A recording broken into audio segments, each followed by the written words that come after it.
Okay, this is how you get your trunk floor to stop caving in. You know, these things always wear out and they start caving in, especially if there's no spare tire, but if there is a spare tire, it still fills in the gap and keeps caving in. So what you want to do is you want to spray the whole bottom with Great Stuff and then lay a trash bag over it to make sure it covers the whole bottom. Then on top of the trash bag, you push in your jack, your tire iron, whatever. All your wires stay in it, except for the wire going to your trailer hitch, if you have one. Then you set the tire on top of that plastic bag, and the Great Stuff will form underneath the tire. You want to leave it for several days because it doesn't get any air.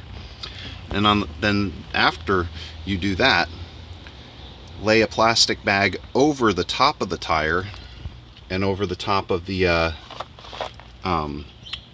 jack, and then spray Great Stuff all over the top of that plastic bag, and then lay the top of your trunk floor down onto the Great Stuff. And what it does is it will bond to the Great Stuff, so the Great Stuff will stay stuck to it, and it'll take the shape and form of the surface of everything.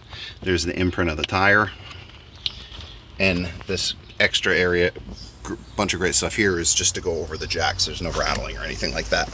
What I do is set it down, and you can see how it's completely flat and sturdy as can be. I could put super heavy stuff back here, it's not going anywhere. And that's how you do that.